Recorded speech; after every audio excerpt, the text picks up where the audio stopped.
Positive vibes. Positive vibes, y'all. Yeah. Positive vibes. Positive vibes. Oh, freedom. Do you believe? Oh, freedom. Do you believe? Oh, freedom over me. And before I'll be a slave, I'll be buried in my grave and go home to my Lord and be free. Oh, freedom. Oh, freedom, freedom. Oh, freedom. Oh, freedom over me. Over me. And before I be a slave, I'll be buried in my own grave. And go home to my Lord and be free. No more weeping, don't you know? No more weeping. No more weeping over me.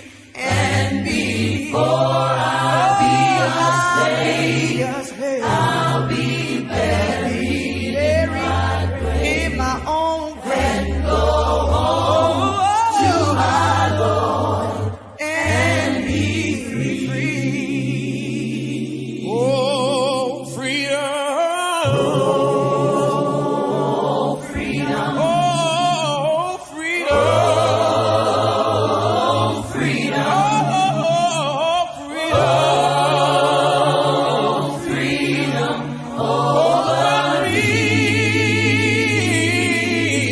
And before I be a slave, I'll be buried in my grave and go home to my Lord and be free.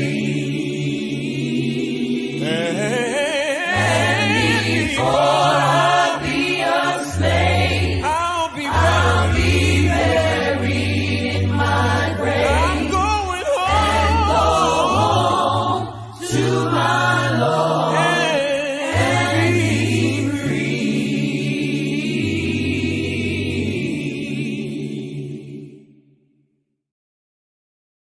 Is there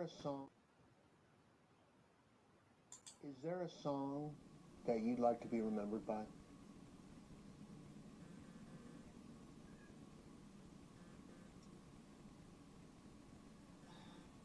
No. And yes. And I'm a greedy person. I just love so much and so many.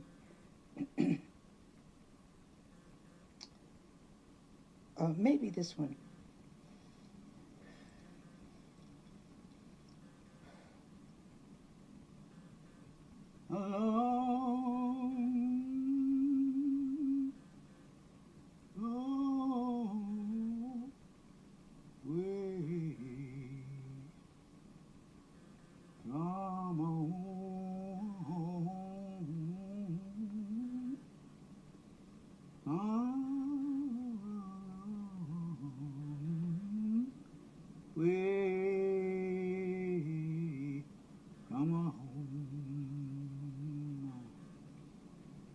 Sometimes I feel like a motherless child. Sometimes I feel like a motherless child. Sometimes I feel like a motherless child. A long way from home.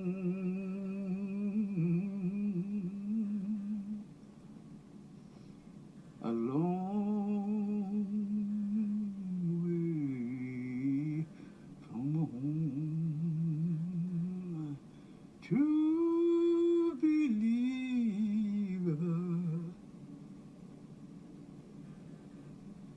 true believer,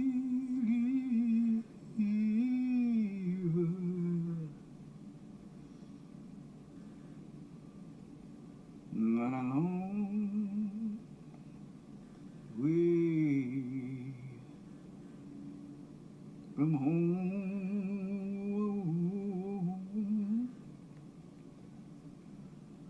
Long, long way from home.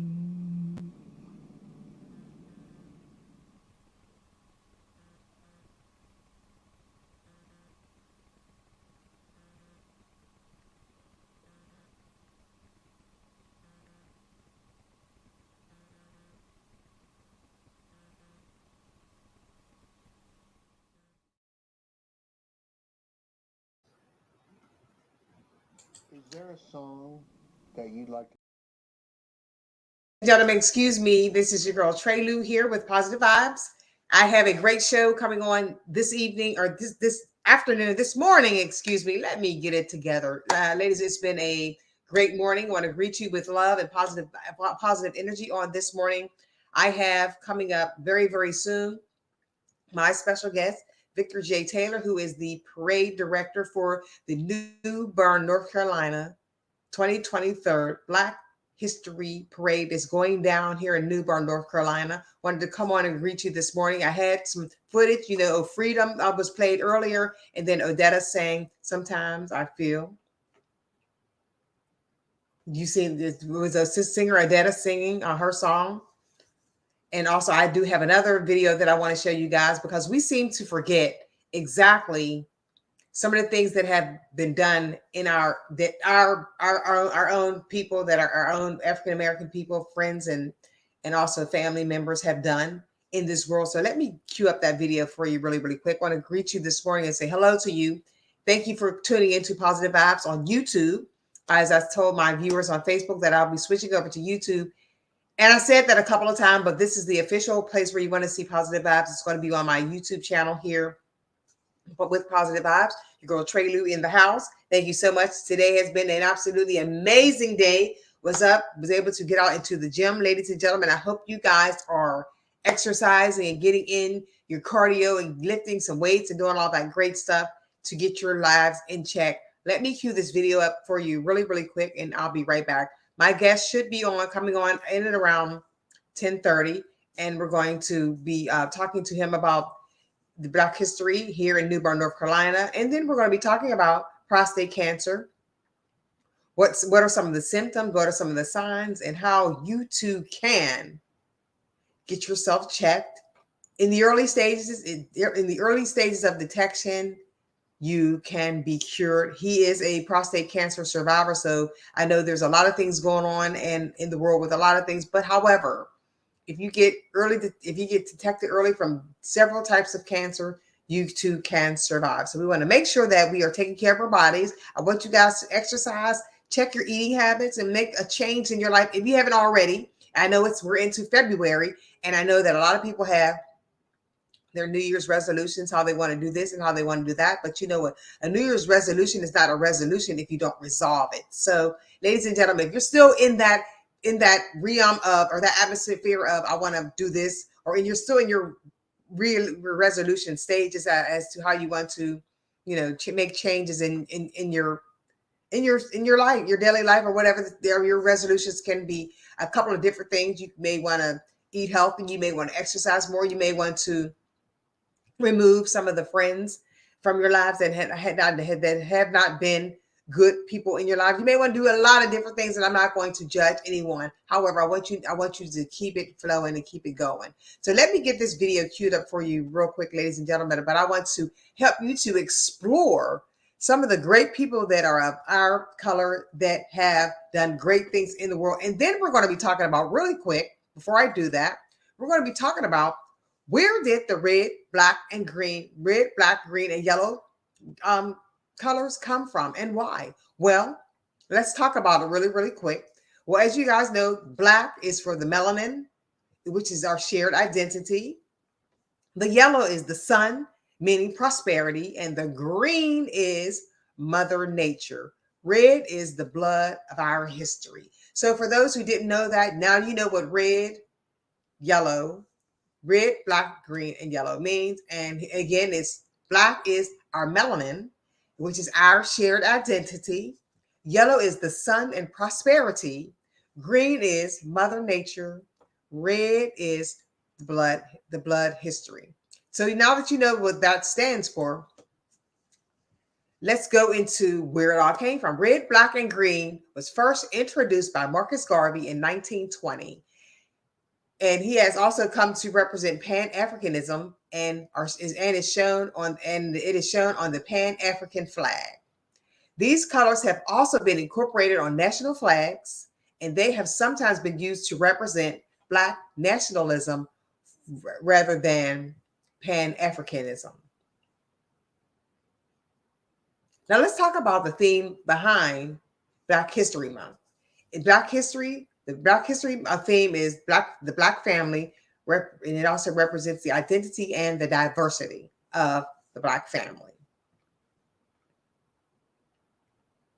Now that we have that all in store, I hope I gave you a little bit of history in regarding where the colors came from and how and what they mean to you. We're going to dig into this next film so that you guys can get more information as to some of the people. Now, I don't want to just say people. These are great men and women that God has created that have done some astronomical things. And even in your house, if you look around, there's a lot of things that are in your house that have been created by African Americans. So let me cue this up for you, and then I'll be right back.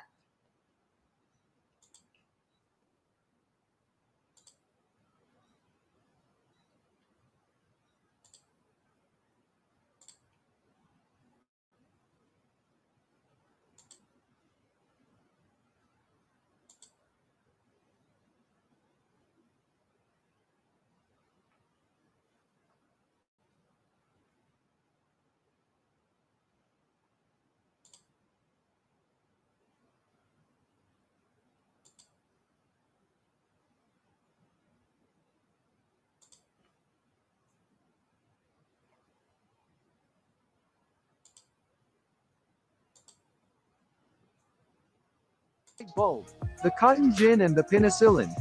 But, did you know that many of the products we use every day were created by Black people? Here's a list of 15 of them that, until now, you probably didn't know about. Frederick McKinley Jones. If your refrigerator has any produce from your local grocery store, then you can credit African American inventor Frederick McKinley Jones. Jones took out more than 60 patents throughout his life, including a patent for the roof-mounted cooling system that's used to refrigerate goods on trucks during extended transportation in the mid-1930s. He received a patent for his invention in 1940, and co-founded the U.S. Thermo Control Company, later known as Thermo King. The company was critical during World War II, helping to preserve blood, food and supplies during the war. Dr. Shirley Jackson. Dr. Shirley Jackson is an American physicist who received her Ph.D. from the Massachusetts Institute of Technology in 1973. She was the first African American woman to earn a doctorate in nuclear physics at MIT. In addition to her lengthy list of academic achievements, she also has an impressive number of inventions under her belt. Her experiments with theoretical physics paved the way for numerous developments in the telecommunication space, including the touch-tone telephone, the portable fax, caller ID, call waiting, and the fiber optic cable. Today, Dr. Shirley Jackson is the 18th president of Rensselaer Polytechnic Institute in Troy, New York. Lewis Latimer. Inventor and engineer Lewis Latimer was born in Chelsea, Massachusetts, on September 4, 1848. He collaborated with science greats Hiram Maxim and Thomas Edison. One of Latimer's greatest inventions was the carbon filament, a vital component of the light bulb. His inventions didn't stop there.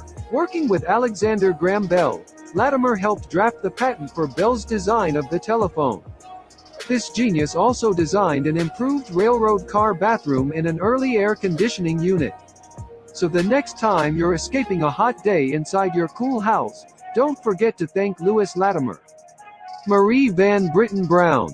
Did you know that the first home security system was invented by a black nurse? Meet Marie Van Britten Brown. Although she was a full-time nurse, she recognized the security threats to her home and devised a system that would alert her of strangers at her door and contact relevant authorities as quickly as possible. Her original invention consisted of peepholes, a camera, monitors, and a two-way microphone. The finishing touch was an alarm button that, when pressed, would immediately contact the police. Her patent laid the groundwork for the modern closed-circuit television system that is widely used for surveillance, home security systems, push-button alarm triggers, crime prevention, and traffic monitoring. Otis Boykin. Otis Boykin's most notable contribution to science was likely the circuit improvements he made to pacemakers after losing his mother to heart failure, a contribution that has saved countless lives since. But this single improvement was among a long list of achievements. Boykin had 26 patents in his name and is famed for the development of IBM computers, burglar-proof cash register, chemical air filters, and an electronic resistor used in controlled missiles and other devices. Lonnie G. Johnson. Did you ever enjoy water gun fights as a kid? Well, meet Lonnie Johnson, the man that gave us the most famous water gun, the Super Soaker. Lonnie wasn't a toy maker. He was actually an aerospace engineer for NASA with a resume boasting a stint with the U.S. Air Force, work on the Galileo Jupiter probe and Mars Observer project, and more than 40 patents. Yes, he is also working on the Johnson Thermoelectric Energy Converter, JTEC, which converts heat directly into electricity, but it's the squirt gun he created that has given us all the most joy. Charles Drew. Every 2 seconds someone in the U.S. needs blood. Thanks to Charles Drew, that blood is available. Drew was a physician, surgeon, and medical researcher who worked with a team at Red Cross on groundbreaking discoveries around blood transfusions. In World War II, he played a major role in developing the first large-scale blood banks and blood plasma programs. He also invented the, and get ready because this name is pretty charming, bloodmobiles. These are the refrigerated trucks that, to this day, safely transport stored blood to the location where it is needed most. Drew was one of the most prominent doctors working in his field, and one of the only African Americans, during a time when blood donation was still separated along lines of race. Drew eventually resigned from his position with the American Red Cross over their insistence on adhering to this policy. It was 1950 before the Red Cross finally recognized all blood as being equal. Marion R. Croak. In 2013, Marion Croak was inducted into Women in Technology International's Hall of Fame, a move that recognizes her remarkable achievements in tech. Croak holds over 135 patents, primarily in Voice over Internet Protocol, VoIP, some in other areas. She has another 100 patents currently under review. Today, Marion is an SVP at AT&T, serves as a mentor for women in AT&T Labs, and sits on the board for the Holocaust, Genocide and Human Rights Education Center.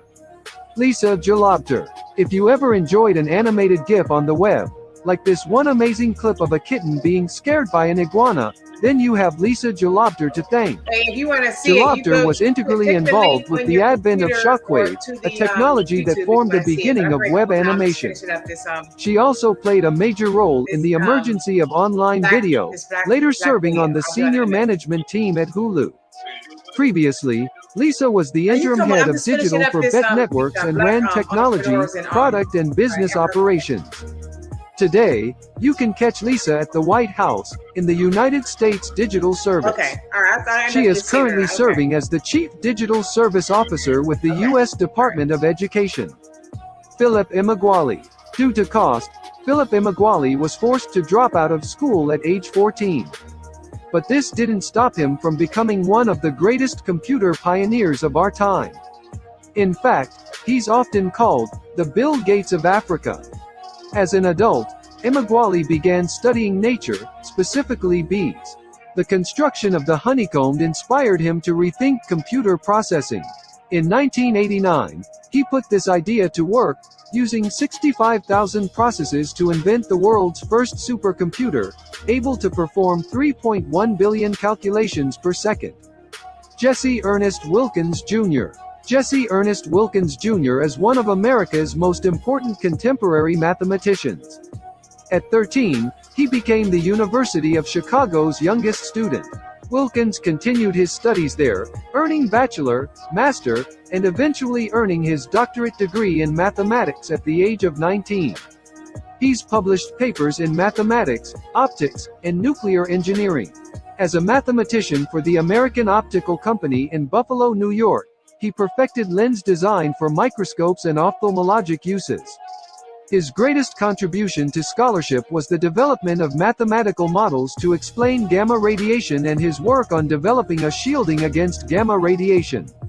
His other claim to fame came from working on the Manhattan Project. At the Manhattan Project, Wilkins worked with future Nobel laureate Eugene Wigner and made significant contributions to nuclear reactor physics, now known as the Wilkins effect and the Wigner-Wilkins spectrum. Elijah McCoy. Often regarded as one of the most famous black inventors ever, McCoy was credited for 50 inventions over the span of his career. In an effort to improve efficiency and eliminate the frequent stopping necessary for lubrication of trains, McCoy devised a method of automating the task. In 1872 he developed a lubricating cup that could automatically drip oil when and where needed, vital in avoiding sticking to the track. The lubricating cup met with enormous success and orders for it came in from railroad companies all over the country. It was so popular that when other inventors attempted to steal his idea and sell their own versions of the device, companies were not fooled. They insisted on the authentic device, calling it the real McCoy. Garrett Morgan. Those who survived either of the world wars thanks to a gas mask have Garrett Morgan to thank.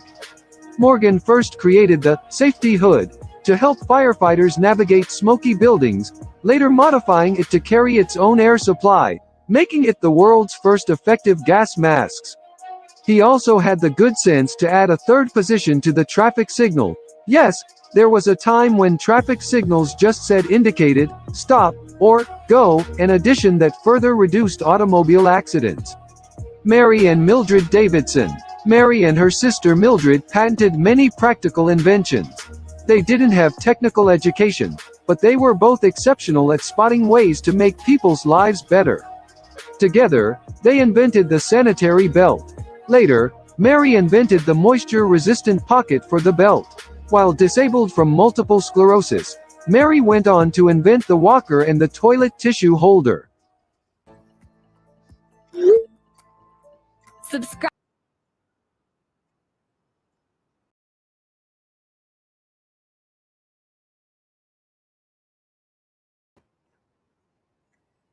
Hello, everyone. Good morning. It's your girl Trey Lou here with Positive Vibes. I have my guest in the studio ready to come on. Wait a second. Wait.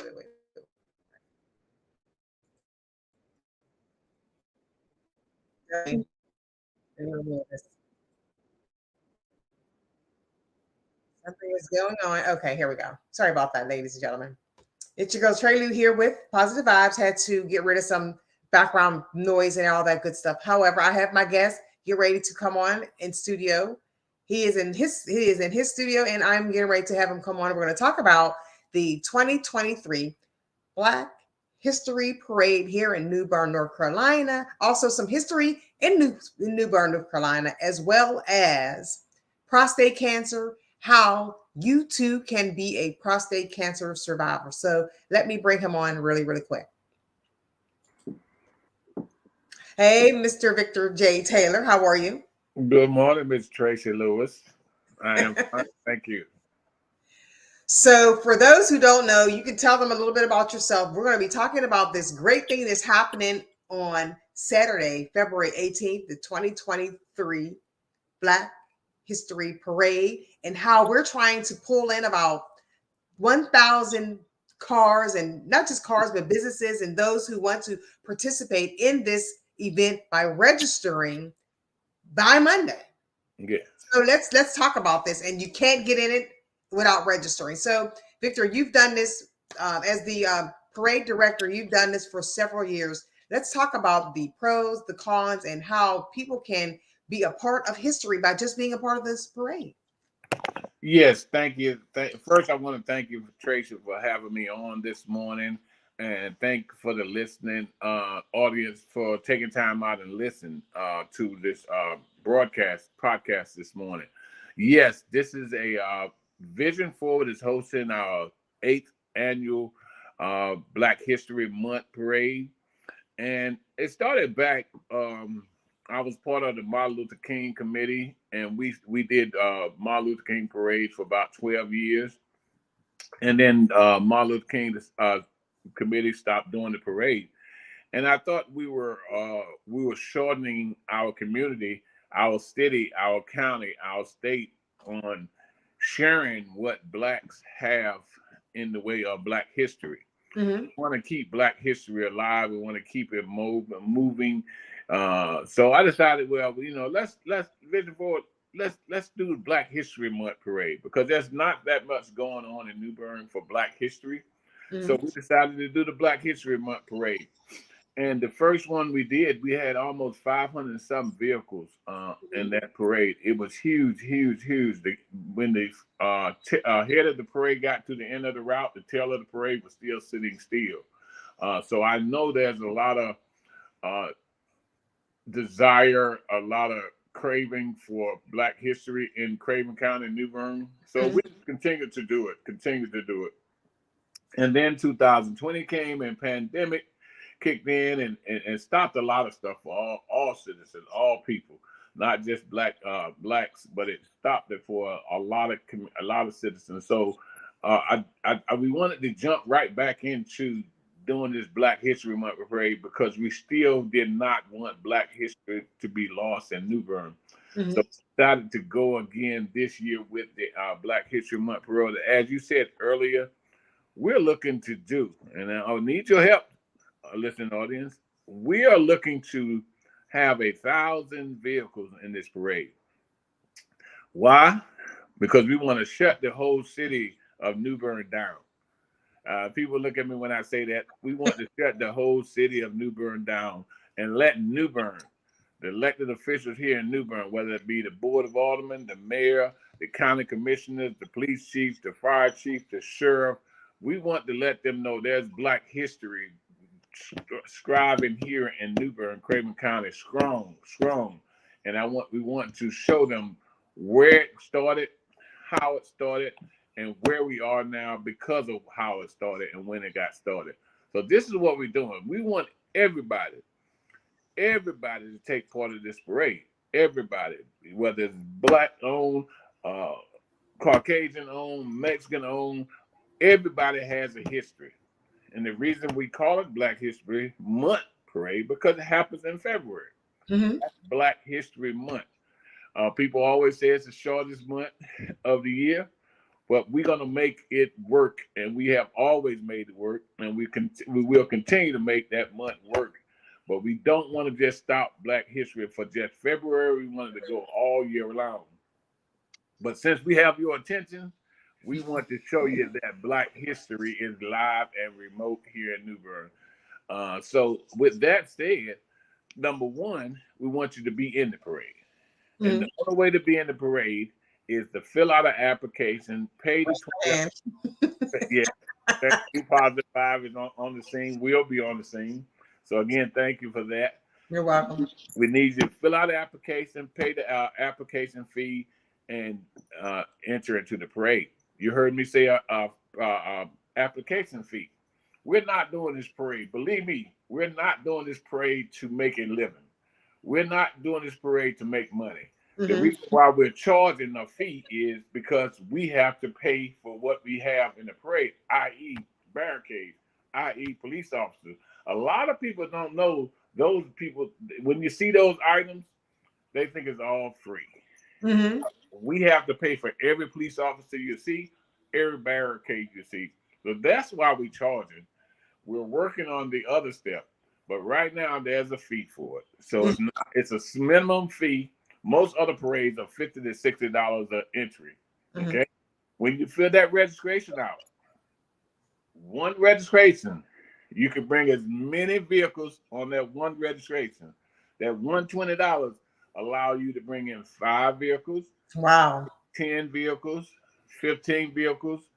So we're not trying to get rich. We're not trying to have a bank account. We're just trying to pay our bills. We have another. I want to highlight a couple of the organizations that's supporting our event.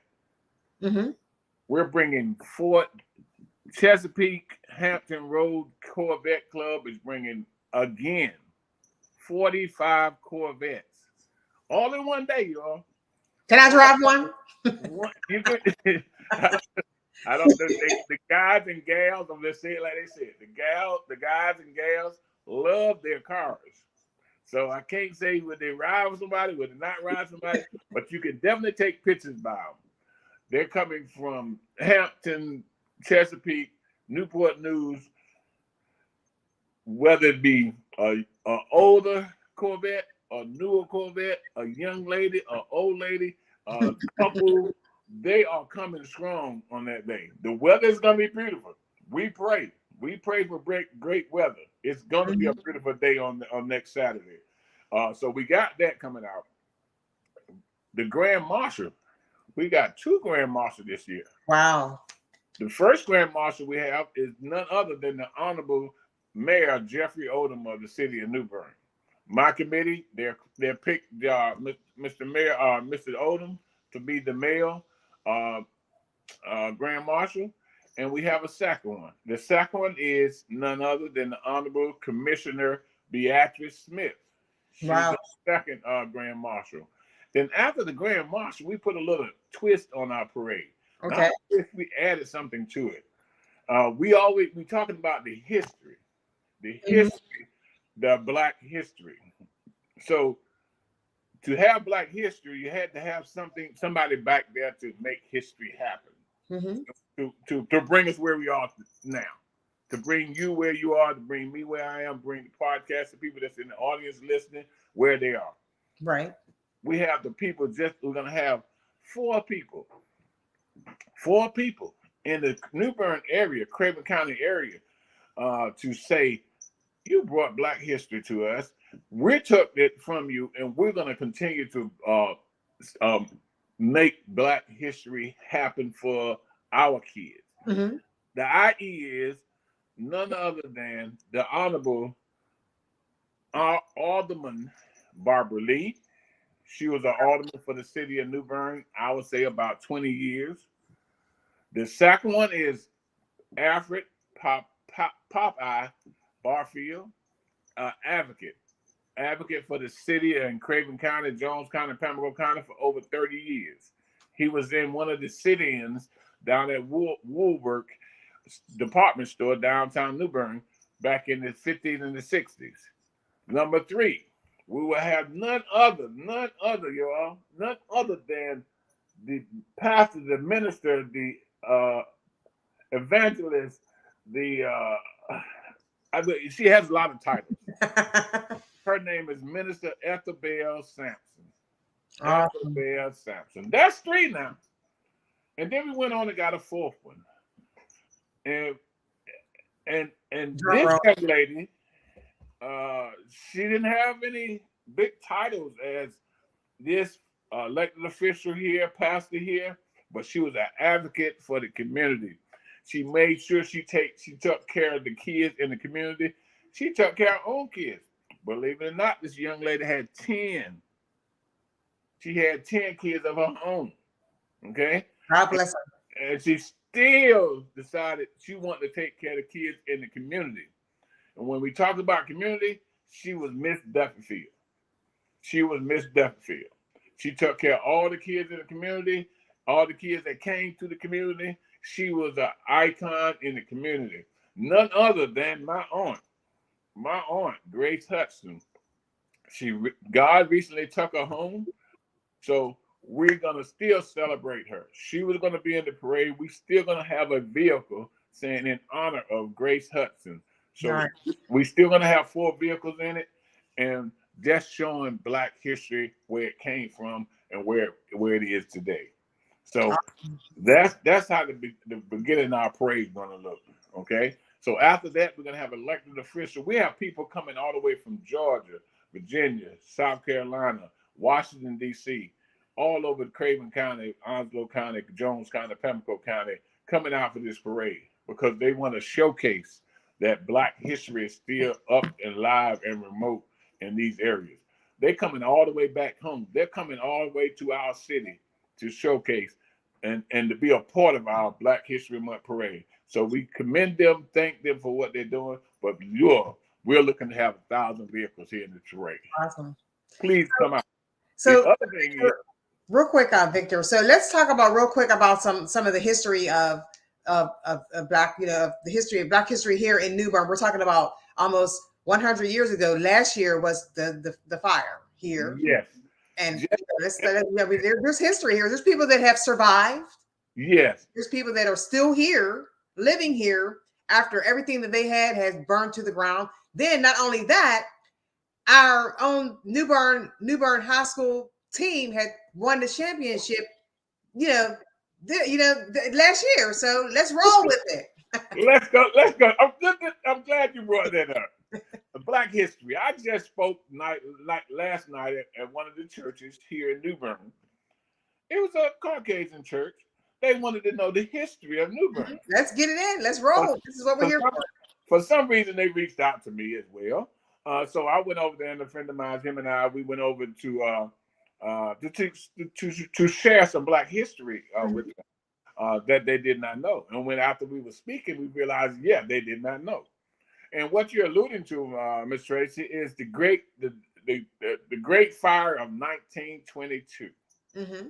And I'm gonna bring it all the way from 1922 to 2023. Mm-hmm. 1922 on December the 1st, the New Bern High football team was off and away to a championship game in Raleigh. Mm-hmm. Now, mind you, 90% of the fire department was at the game.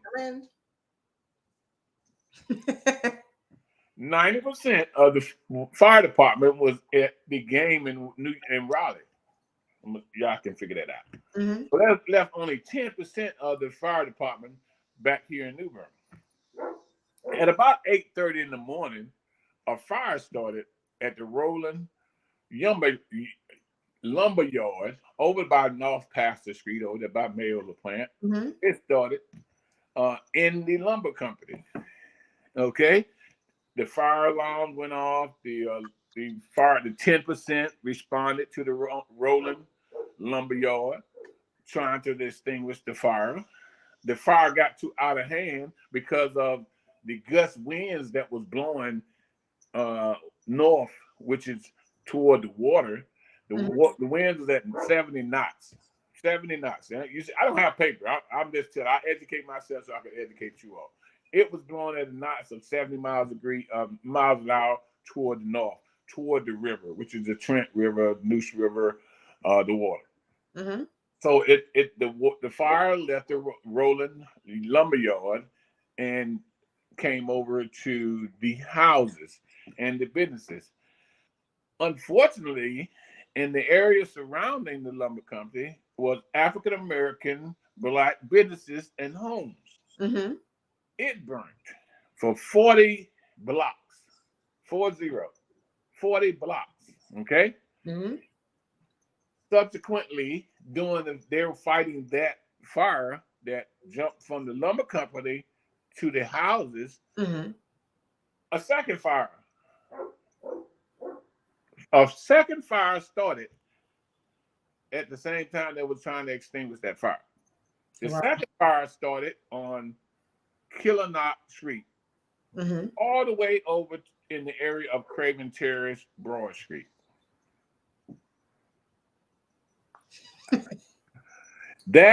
Remember I said that the winds was blowing at 70-degree knots in the north direction. Right. Killanock is south of Pastor. Mm-hmm. But they're saying that it was said that a fire started on Killanock in the chimney at a house or business over on Killanock Street. Well, either way, there's two fires going on. Mm-hmm. Remember, we only got 10% of the fire department still here. Right. So that little 10% decided, well, we're going to continue to fight the fire in the lumber company. Well, nobody's in the lumber company. The lumber company should have insurance. Right. But they continue to fight the fire in the lumber company. I'm just telling you like it is, what it was told to me. I'm just, just keeping it real. Just keeping it real. That's what I'm doing. People know who I am. I keep it real. So while they'll continue fighting the fire in the lumber company, the fire that's outside the lumber company and surrounding area is continuing to burn and burn higher. There's churches that burnt down. There's houses that burnt down. There's businesses that burnt down. One of the biggest churches in New Bern, African-American church in New Bern that burnt during that time was St. Peter's Church, AME Zion Church chapel. And that's on Queen Street. They rebuilt it. It's standing now. A lot of businesses burnt. A lot of homes burnt. So at the end of the evening, there was rubbish. The houses burnt down. The business burnt down. These people was over 3,000 people displaced. Mm-hmm. Nowhere to go. No Red Cross was big enough to handle them, or they was busy handling something else. But 1922 Red Cross were not like it is now. Right. Did not have enough manpower to do anything about it, I say. Well, they did dispatch some firefighters out of Kempston and Little Washington, but by the time they got here, it was engulfed so much that all you can do is just contain it to an area and make sure it doesn't burn more areas. So now you got 3,000 people displaced. Yeah, 3,000 people displaced, and then you had one man who was birthed during that time too, who survived. Yeah, right. Yeah, the fatalities were not. Like you said, it was only one fatality out of five. Thank God for only one. But unfortunately, we prayed that, for the one. But it was only out of 3,000. The percentage is extremely low for that one guy. But any loss is valuable. Any life that's lost is valuable. So. Okay, so what we're going to do, what they're going to do with these 3,000 people that's displaced. They reached out to the Army at Fort Bragg, North Carolina, and they assisted 100%. They sent down cots, tents, food, all kinds of different types of stuff. So at that time, they opened up what they called Tent City in the Great Guard area of St. Peter's, over there on Kafer Park area, which is Burn Street. So they set up tents, for Tent City. Believe it or not, they stayed. Tent City was interrupted for 3 years. Them people stayed in the homeless and stayed in those tents for almost 3 years. All right, because number one, they didn't have insurance. Number two, they just couldn't find the lumber to purchase to rebuild the house. Or nor did they have the money or the resources. Some people left the whole city of New Bern. Some people rebuilt, a minimum number rebuilt, and the rest of them just had to get assistance from other areas. So going back to where we started with the football team, and here we are 100 years later. Correct. 2023, New Bern High School football team, again at the 100-year anniversary, we goes to UNC and we played in the championship for a championship game against Grindley out of Greensboro in UNC Chapel Hill Stadium, and we won 40 to 28. So 100 years later, when the firefighter was going to a championship game in Raleigh that did not win, but 100 years later, New Bern returns to the football championship and we win. So congratulations to the football team. So that is the history of 1922 disaster, Great Fire of 1922, the worst fire in the whole state of North Carolina. Right? Yes. Yes. I mean, there's a lot of history in that. Yeah. And not only that, Victor, you know, there is currently a company by the name of BC2 that's doing a documentary. Yeah. That's doing a documentary on the fire and on the 100 years. So that is soon to come too. So we want to make sure we support that as well. Yes. Yeah. BC2. Yes. Great job. So we talked about some of the history. We talked about also, we want to talk about too, is how people can support and continue to support the local businesses here in New Bern, North Carolina. Not only that, but the leaders as well. I mean, there's a lot of things that are going on down there where people feel in need of different things in the community. So we want to make sure that we support that. There's the Stanley White, that, you know, the facility that was there to help kids and things like that. Things are happening around that as well. And not only that, we want to make sure that we're also going to shift gears as to health and wellness in our Black in the African American communities. So let's shift gears to prostate cancer. So we can talk about prostate cancer, you being a blessed survivor of prostate cancer, how it can be detected and how they can also be a survivor. We need to make sure our health is well. Okay. If you don't mind, Ms. Trace, I'm going to go ahead and close out on Vision Forward. Okay. Vision Forward is the host of the Black History Month Parade. I don't know if you all can see my shirt. That says Vision Forward on it. And then also I'll show you the contact information on Vision Forward. Okay. If you can see that Vision Forward, we have a Facebook page that a lot of people hit. I think I have almost 3,000 followers. Vision Forward NC. And that's that. And as you said, give me 1 second. We're going to switch over. I'm going to change hats to the prostate cancer. Okay. Well, ladies and gentlemen, there you have it in regarding some of the history in New Bern, North Carolina. And you know what? It's truly a blessing to, you know, have Victor to be able to share with us the history of New Bern and also the Great Fire. So now we're going to switch gears. So we're going to go into prostate cancer and get all the information in regarding prostate cancer, how he was a survivor, and how you too can be a survivor by making sure that you get screened and, you know, at an early stage. And let's go. We're going to get Victor back on here really quick. Okay, here we go, Victor. All right, let's go. Let's get to it. Okay. Well, thank you, Ms. Chase, for having me on today. My name is Victor Taylor. This is a new interview.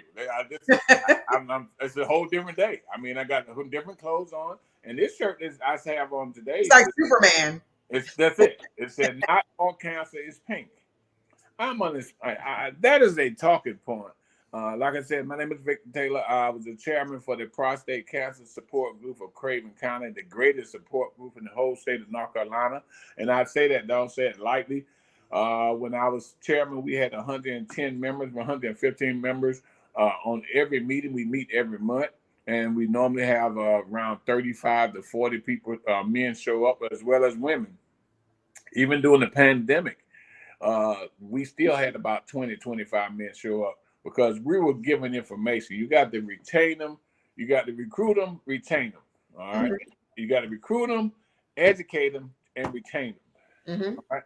This is why when I go around the whole state of North Carolina talking about prostate cancer, prostate cancer, by far, most support groups in North Carolina, whether it be breast cancer, lung cancer, prostate cancer, they normally have like 3 to 4 members that show up.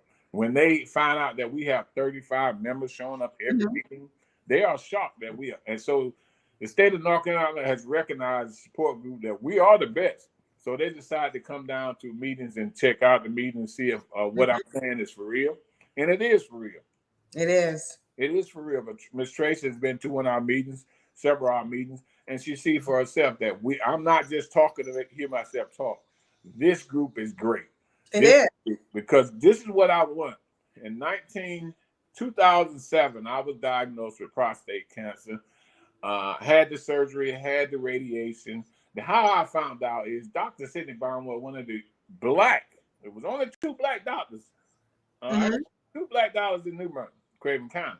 One was John Lippman, one was Dr. Sidney Barnwell. Dr. Sidney Barnwell practiced medicine for 70 years. I think say 70 years he practiced for medicine in New Bern. He just retired from out of medicine, out of the health department about 2 years ago. He had an office in the health department. So he did it for 70 years, and he started doing prostate cancer in 1986, prostate cancer screening. So I was taking people there to get screened. Fast forward, I was the only one came back positive. So at that time, I knew nothing about cancer. All right, no cancer, and I didn't know where to go. Dr. Barnwell told me about the support group because my family had no history of prostate cancer. So I went to the support group. Very much educated. Dr. Barnwell shared a lot of information on prostate cancer to me. So I felt, okay, I'm not going to allow any man to go through what I went through when I was diagnosed. Had no idea of prostate cancer, what it was, how it happened, what's the side effects, nothing. I knew nothing on who to go to, who to talk to. So I vowed, I got on my journey that I was going to go around educating myself about prostate cancer so I can educate others. It's my journey there, found out there's 3 risk factors on prostate cancer. Okay. 1, African American men. 2, age 40.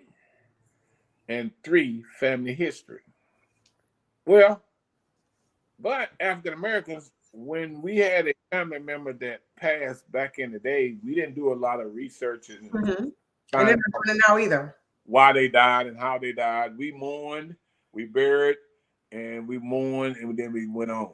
So we didn't know a lot about family history. So I'm asking you all now, check into your family history. Check into your family. Find out what's medically wise going around in your family. Going back to the shirt, as I said, the shirt said, not all cancer is pink. And the reason I say that, number 1, to get your attention. Number 2 is in October, 12 o'clock a.m., October the 1st. The post office put out pink stamps. The NFL, NBA, the baseball league start wearing pink socks, pink gloves, pink footballs, pink towels, starting to recognize. And if you go to the grocery store, your banana will have a pink ribbon on it. You go buy a stamp, it will be pink. You got shoes out here with pink.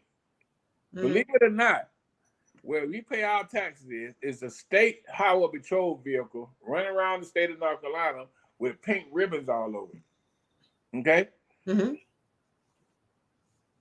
They feel that, now believe me, don't get me wrong, prostate cancer, breast cancer, lung cancer, pancreatic cancer, kidney, all the cancers are important.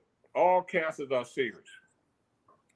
But the number 1 cancer for some reason is breast cancer. But that's why I say not all cancer is pink. Because prostate cancer is light blue. And it happens to be September is prostate cancer support month. Right before October. Right before October. And there's no advertising on prostate cancer throughout the whole month of September.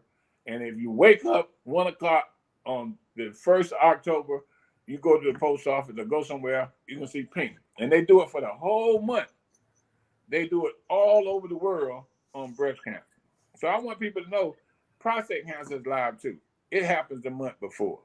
And when I say I go around speaking, and on the 25th of this month, which is February, I'm on my way to Washington, D.C., and we're going to have our conference, which is Zero Tolerance to End Prostate Cancer. I'm a member of that group out of Washington, D.C. We're going to meet this year at National Harbor in Maryland for the conference. And then on that Tuesday, before we come back, I'm going on Capitol Hill to advocate for funding for prostate cancer. Awesome. I've gone there about 6 times.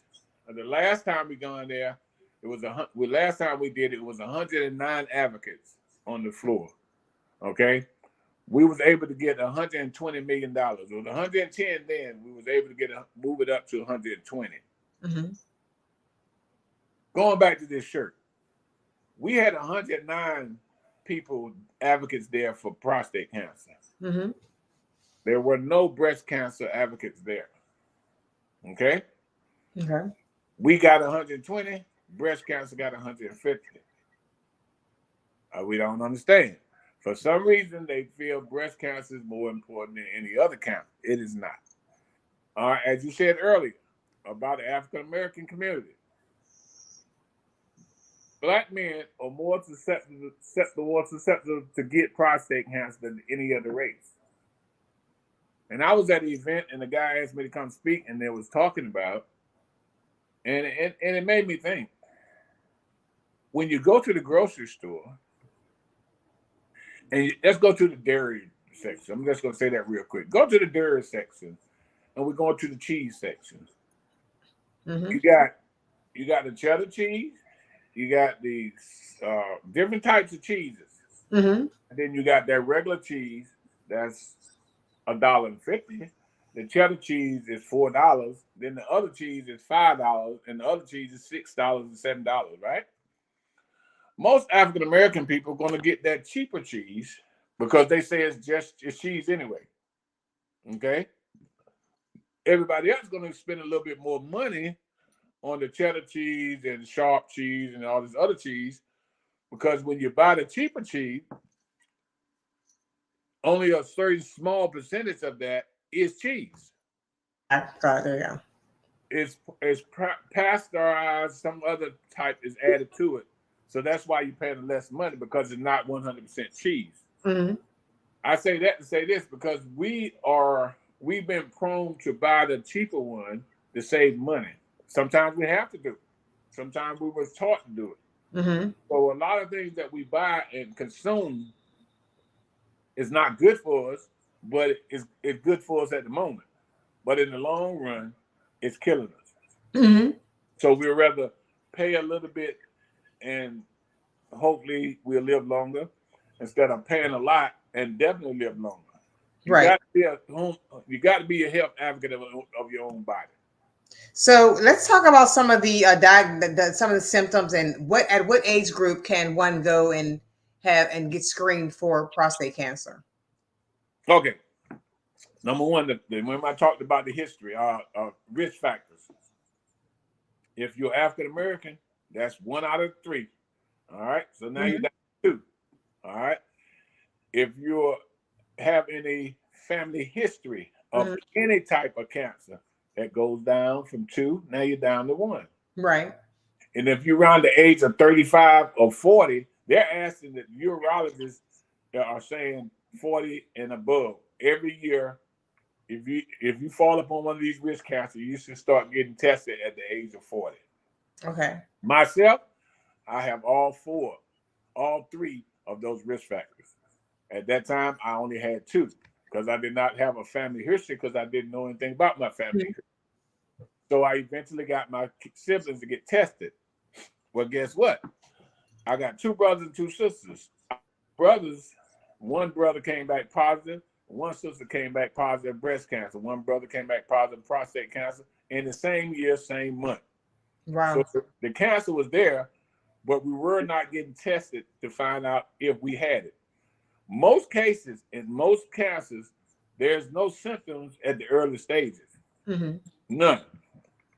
I just talked to a group in Cold City. It was about 50 men, 50 Black men strong in the group. I was excited about that. So there's no symptoms, because when I was diagnosed at the age of 44, I had no symptoms. So when you don't have symptoms, you feel like you don't need to go get tested. You need to don't go get screened. In other words, it's called screening. You need to get, if you're in one of those risk factors, you need to start getting tested or screened at the age of 40, and every year after, because at the age of 40, your prostate is the size of a walnut. At the age of 50, it gets the size of a golf ball. And at the age of 60, it gets the size of a tennis ball. So every 10 years, it's getting bigger and bigger. You have several different side effects, if you may. And I don't like the sugarcoat. If it's okay, Miss Tracy. No, it's okay. Go ahead. Let's go for it. Let's be real. Because people need to hear it. And I have my specialists, go back to my meetings. I have a specialist that come and speak to our group, whether it be a urologist, radiologist, oncologist. They come and speak, and I ask them, don't sugarcoat, because we need to have it said, and one man that needs to hear it might not hear it because you sugarcoat it. Okay, so sugarcoating, the side effects: erectile ED. That's one symptom. Incontinence is two. So when I say incontinence, is you start using the restroom and then you stop. That's a weak flow, or incontinence, or you be laughing and whatever, and it's actually have a leakage. That's incontinence. That's coming some of the side effects. Or you just can't go. You feel like you got to go to the restroom. You get there, you can't go. Okay. Or you come to the intimacy part with your partner and it just don't work. Those are some of the side effects. Okay, but be real careful. I call screening because I need to find out. But there's two things that deals with your prostate. One is enlarged prostate, and two is prostate cancer. But you need to find out which one is which, okay?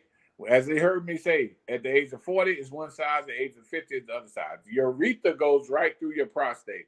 And as the prostate getting bigger, it's starting to tighten up on your urethra, okay? And the bigger it gets, the tighter it gets. So some of the cases are side effects are the same, but some of them are prostate cancer and the other ones are enlarged prostate. However, you need to have a screening to find out which one is which. Also, when you do that, they do what they call a biopsy, where they pull from your prostate and put it under the microscope and find out if it's cancerous or not. But before they get there, they would do an MRE, and also then they'll find out if it's enlarged prostate, do a little small procedure, you're up and good and going. So surgery is down the line if you have a prostate cancer. It's been determined. Two opinions. Make sure you get a second opinion on everything. Everything. Second opinion. So again, as you look at this sign, as I change clothes, if you can look at the sign here, I don't know if you can see it. Trying. It says you can survive. All right. Yeah. You can survive. And the way you survive any type of cancer is to get clean. And now, a question regarding prostate cancer. Now, we talk about enlarged prostate, things like that. So how would one know if they, I mean, of course, if they don't go to the doctor, they won't know. But if they have a diagnosis of it as an enlarged, prostate, what does that mean? What that means is the prostate sits here. Okay, I'm gonna put it in a half. And the urethra is my right hand. This finger. Okay. The urethra goes through the prostate. Okay. Goes straight up through the prostate. It goes through your bladder. All right, that holds all the fluid. Mm-hmm. And it comes down to the end of your penis. I'll tell you, I'm not sugarcoating. Okay. I don't.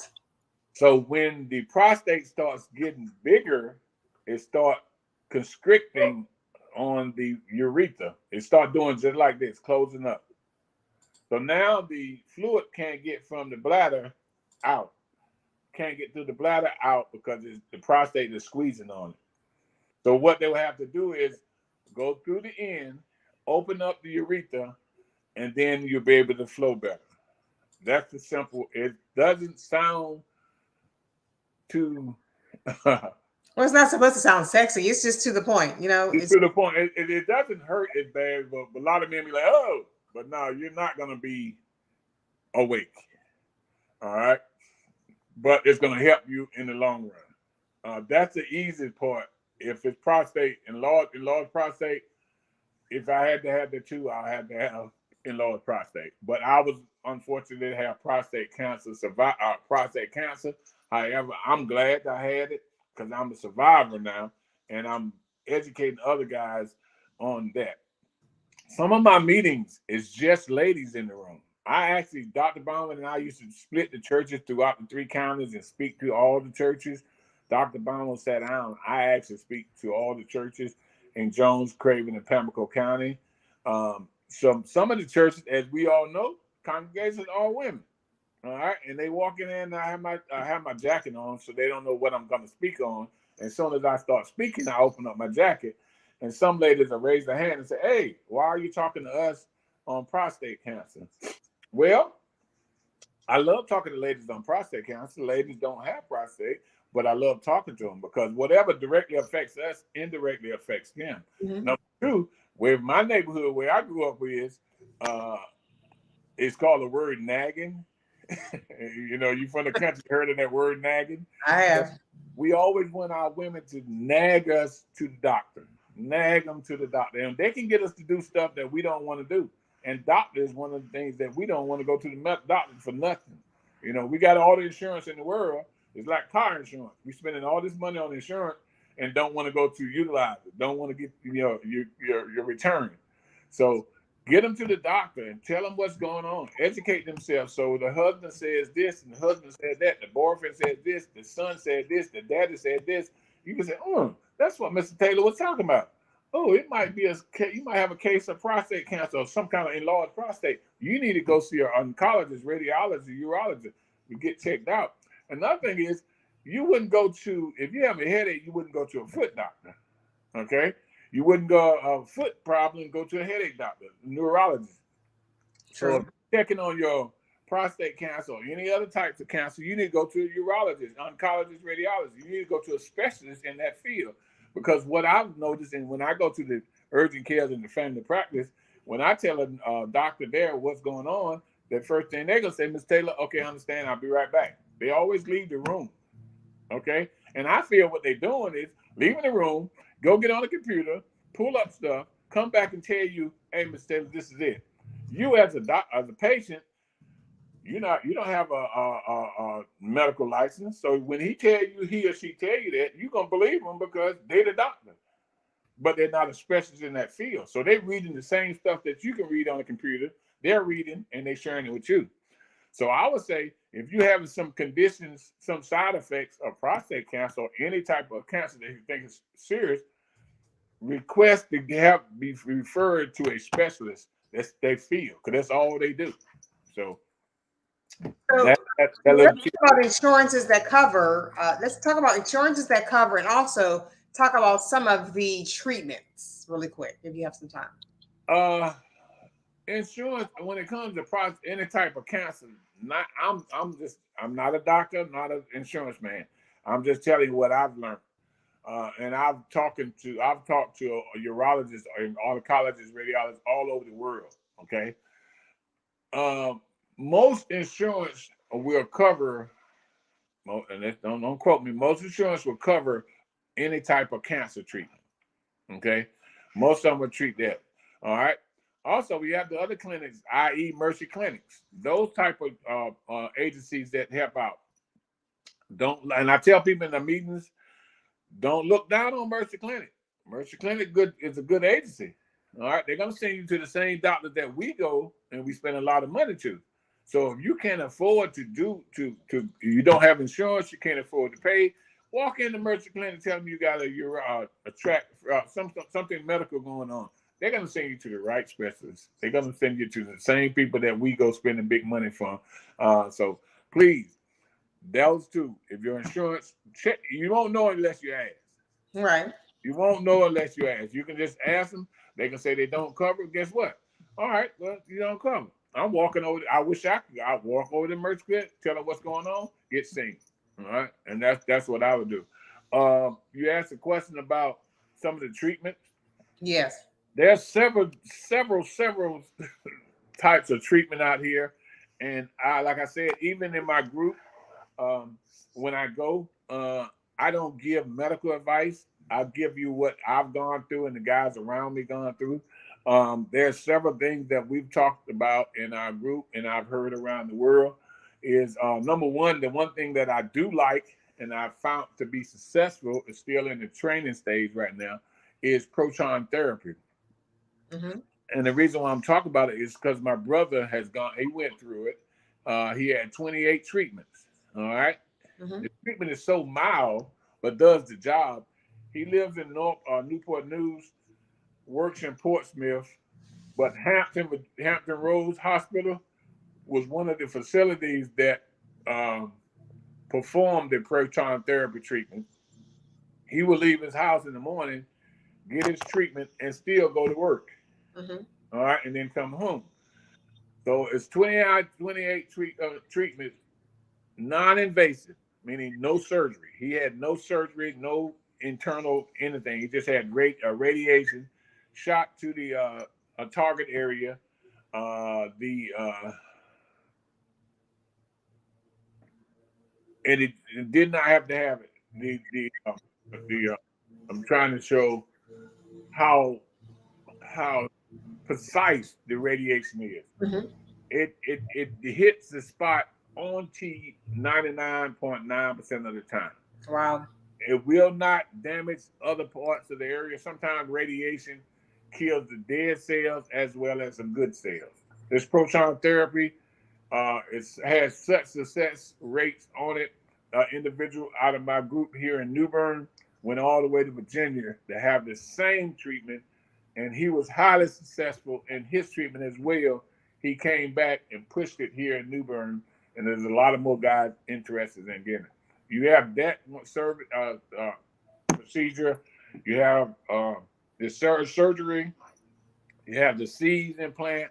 You have all different types. That's the name 3 of them that you can do. But I would say if you have it, get a second opinion. If your physician or doctor or specialist gets upset with you getting a second opinion, get a second opinion anyway. Because number one, the machines can have a bad day, the nurses can have a bad day, even the doctors can have a bad day, and it's your body. All right. Let's talk about your groups, Victor. Let's talk about your groups and if someone wants to get information, they want to be a part of the group and find out about, on a person-to-person or a more men's space type of level. Let's talk about, when are these things happening? This is a support group here in Craven County. Prostate Cancer Support Group of Craven County is a Facebook page. I get hits all over the state, all over the world, asking me questions. I'm in conversation last night with somebody from Vancouver, Canada, asking me questions. And I share with them, I am not a physician, I am not a doctor, but I'll give you what I've gone through and what I've learned. Mm-hmm. We appreciate that. You can take what we share with you back to your doctor and say, hey, doc, this is what I've heard. What do you think? Boom, boom, boom. So that's how that works, and that's what we do. This is our mission statement. How we meet, when we meet the second Thursday at 8:30 at Emeralds Golf Club, 5000 Clubhouse Road here in New Bern, once a month. And also another thing that I'm doing, I actually go around the state of North Carolina setting up support groups, because out of 100 counties, North Carolina has 100 counties in it. This is what I want. I want at least 80 counties in North Carolina to have a support group, prostate cancer. Right now, I'm in the process of setting one up for Vidin, which is called ECU Help now. The next one, I'm going to Tarboro and Edgecombe County. I got another call out to go to Lee County, which is Sanford. And also got a call out that I'm waiting on a call back for in Sarasota, Florida. Sarasota, Florida. So that's what I'm doing now. Doing that. So we can educate everybody. And how can one support what you do? And I know you travel from here to and from, and to make this happen in different counties. I put the Facebook number. I put the Facebook information up for Vision Forward. I have in the bottom scrolling your email and your telephone number. How can one support you in your endeavors with prostate cancer? Say that last part. Someone was calling. I'm sorry. I put in the bottom of the screen. I have scrolling there the Vision Forward Facebook page. I also have your email and also your telephone number. How can one support your travels and your endeavors as you go to and from these destinations to try to set up these support groups? But we know it's not free gas; it's the cost. How can one support? Yeah, it's not free. I was talking to a good friend of mine, Mr. Ben Wofford. I'm also the chairman for the Craven Craven Community Bail Fund. That's an old different organization. And the people like myself and Ben Wofford and the rest of the people that we do stuff pro bono, but those days are over because, like you said, it takes gas, it takes time. Mm-hmm. I am working, so I have to take off work. So it does cost a lot. I do it because I love to do it. I do it because I feel that I know that I'll get mine paid back on the other end. And with some of us religious folks, you know what I'm talking about. So, but if you wish to, you can always give me a call. You can always hit me up on the email. If you call me, my number is public. As she said, she just put it out. It is public. I used to be an elected official here in New Bern, and I do a lot of stuff in the community. And I don't mind sharing my number because I need to share information, and the way they need to get it is to be able to contact me. So if you want to donate, you want to talk with me, by all means, call me. But if I don't pick up the phone, I'm in a lot of meetings. I got 2 more today. So I'm in a lot of meetings. So if I don't pick it up, rest assured, I will call you back. All right. I rest assured. It might not even be that day, but I will call you back because I save everything. And I'll call you back and I'll get back with you. But please, if you have any questions, want to donate, want to help out the Vision Forward, prostate cancer, anything else that I do, or anything that's in the community you want to share, you would like for me to come speak to your group.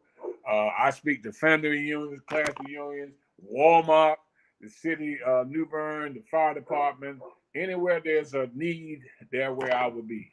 So, and lastly, I know you got to go. Lastly, what I want to just jump back in there to the parade. Yeah. How can one register for the parade? Is it, how would they get the registration form to register for the parade? And what are the methods of payment?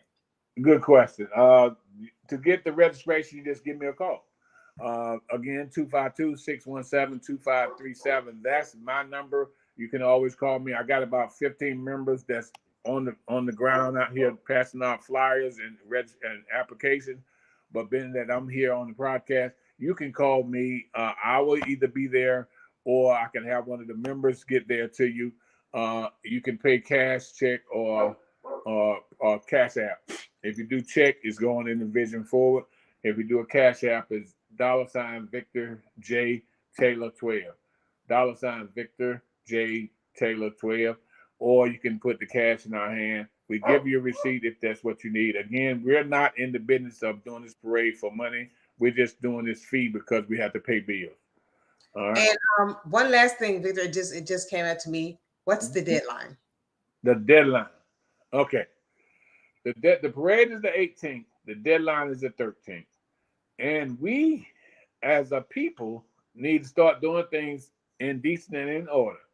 Mm-hmm. Because there's a lot of things that we have to do once we get the amount of people that's going to be there. We got to make sure we got enough room. We got to make sure we got them lined up right. We got to make sure we put the fire truck here, the police officer here, the police chief here, the sheriff there. There's a week of work that we have to do. And 90% of my members, we work.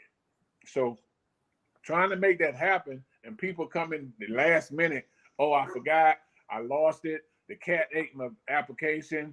It stuck up in the tree. The wind blew it away, something like that. We got to get away from that.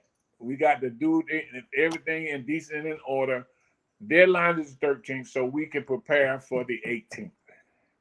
Okay. That's Monday, for those who don't know. And I want to also let's talk about the lineup. the time to go to the lineup, the time the parade is going to be starting, and the route, and how can people support? Okay. This lineup starts at 10 o'clock, 10 a.m. 10 a.m. starts. You cannot come out there at 9 o'clock lining up, standing up, okay? Because what we're going to do is like when you go to a funeral. If you're there in the reserved seats, they're going to ask you to move out and let the family sit down, okay? That's, so that's just an example. If you're there before we sign up, we're going to ask you to back out. And because we got to log you in, we're going to have a login sheet of everybody. That's why the application is very important. We're going to have a sheet that, hey, you signed up, you're in it. All right. Starts at 10 o'clock. Now, the first 2 years, we did a number system. Okay. You registered, Tracy, Positive Vibe. You registered, I gave you number 5. Okay. So you're the 5th one in the parade. Okay. Mm-hmm. Now, Victor Taylor comes. He comes. His number is 45. He comes early. All right. No, mm-hmm. his number, 45. He comes early. We put it.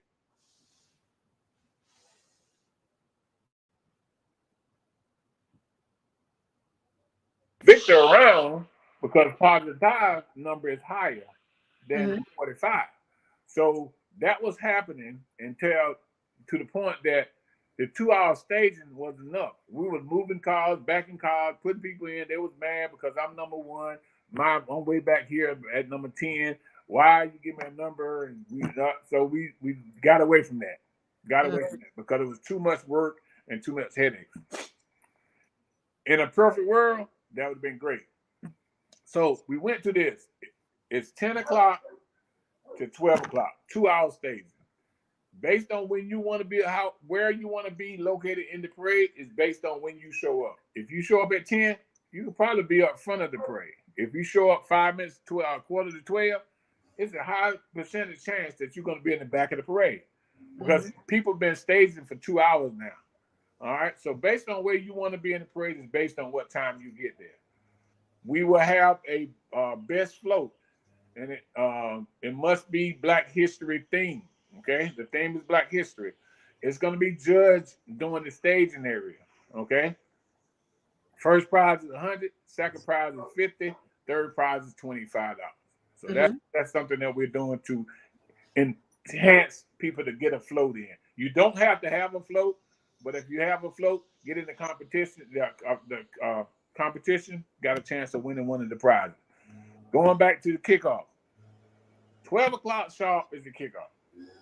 12 o'clock sharp. The only reason we will not start at 12 o'clock sharp, everybody know me, I'm proud military. I am a stickler for time, okay? I don't like wasting time, no money, neither one of them, all right? So 12 o'clock, we kicking off unless there's an emergency situation. One of the years we had an emergency situation, 10 minutes to 12, we had to call EMS, the lady's doing fine, but we had to call her. So we had to wait a minute till the EMS come in and get her out.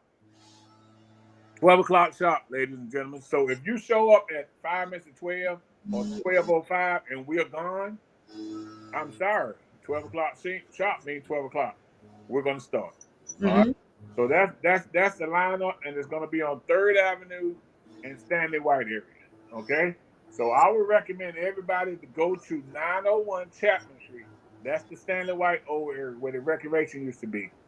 Put in your GPS, 901 Chapman Street. Also look at for yard signs on Broad Street because we're going to have yard signs with arrows on it, giving you point direction of how to get there. All right? So starting on 1st Street, 3rd Avenue, and Broad Street, start looking for the signs. It'll arrow or show you how to get to Chapman Street. What about the route? What about? Let's wait 1 second. Let's talk about the route, and let's talk about. I think one of the years you guys had stopped being able to allow people to throw candy because it was a safety issue. Let's talk about the route. The route is going to be leaving out of 3rd Avenue. It's going to turn left on Broad Street, go all the way down Broad Street, past the Armstrong, past the Cream Brewery, past the Country Biscuit. All the way down past Probation. We're going to turn left on George Street, which is the corner of Probation and Parole Building, which is the old St. Luke Hospital. Turn left on that. You're going down the street past the police department. We get down to Kafer Park. We're going to Right now, we're going to turn left on Cedar Street and go all the way back down Cedar Street and come right back to Stanley White. So we're going to start in the neighborhood and we're going to end in the neighborhood. And the throwing of the candy. Yes, we had a little hiccup with the candy one time before, but we asked you to bring candy. Kids love candies, family, adults love candy, more so than the kids, I've noticed. But when you bring candy and you throw candy out, make sure you throw the candy away from the vehicle so the kids don't have to come to the vehicle. Don't throw it straight down because the kid's going to come running to it. Throw it out at the feet, not at their face. Throw it at the feet. They'll pick the candy up versus having to come to it. I did want to throw this in there, Miss Tracy. Mm-hmm. Go ahead. A lot of our kids, male kids, and lady kids, female kids that grew up in our neighborhood, we had a coach. His name was Larry Moser. Very well-known coach. He had a brother named Harry. He coached a lot of our kids, a lot of my friends. He also was a former superintendent for Craven County Schools. He will be in the parade. Like I said, this is a Black History Month parade, but not just Black or in the parade. Everybody's available, able to attend this parade. Just let us know, and we'll let you in. We just want to show history, but more so Black history. So if you're thinking about it, you Caucasian, Hispanic, Mexican, Asian, and want to get in the parade, by all means, reach out to us. All right, well, Victor, thank you so much for summing that up, and you gave all the information as regarding how they can register, the time of the event, when it's going to happen, and also one thing, the rain date. If it rains, what happens? If it rains, we pray all the time. The weather looks great right now. If it rains, we do have a rain date. Yeah, it better be other than have it and don't need it, than need it and don't have it. So we do have a rain date, which is the 25th of February, which is the next Saturday. But God said it's going to happen. God said it's going to happen. We're going to have a beautiful day. Right now, there's no chance of rain. And looking at the weather, I think the temperature is going to be like 62, 63 that day. Better than last year. It was cold. Yeah, it was cold. Now, it might be a little cold in the morning, so wear your layers, but make sure you're able to pull your layers off. Well, right? Victor, we're about to end this broadcast, and thank you so much. However, Victor, I want you to send, this is Friday, I want you to send a positive vibe out there to however you want. Just take it from the chest. Send some positive energy out there for those on Friday. Vision forward or for prostate cancer. What I want to share with everyone is my motto is you can survive. You can survive. And that's for my prostate cancer, meaning get screened, get tested. Whenever it's called to get a screen, prostate every year, breast cancer every 3 years, colonoscopy. The church, I'm gonna tell you, some people, and sad to say, some people get prostate cancer with colonoscopy, all that mixed up because they lack of knowledge. Mm-hmm. And that's what I'm here for, to make sure they are educated on the difference of different types of tests. But when it's called for a test, you can't survive. Early detection saves lives. I'm here. Okay. When I went to the doctor asked me, how did I get it? You're a rare case. I'm like, I'm not the doctor, you're the doctor. So it's early detection saves lives. And I want people to understand, you got car insurance, I talked about it earlier. It don't come into effect unless you get in an accident, but you pay every month. Health insurance, you pay every month. Don't use it until you use it. The health people ain't gonna come to your house. You got to go to them. Mm-hmm. So utilize your insurance. You're paying every month. Utilize the Mercy Clinic, the Hope Clinics, the clinics like that. But what the key point to take away is you can survive. Amen. Well, thanks, Victor, for your time. Thank you for letting us know about the Black History Parade. I hope you guys are getting geared up. You're getting your thoughts in mind, how you want to be a part of it. And don't forget, we're looking for 1,000 cars. They have about 500 right now. So thank you so much. Take care, everyone, and have an amazing day. Thanks, Victor. Thank you, Thank you, Positive Vibe.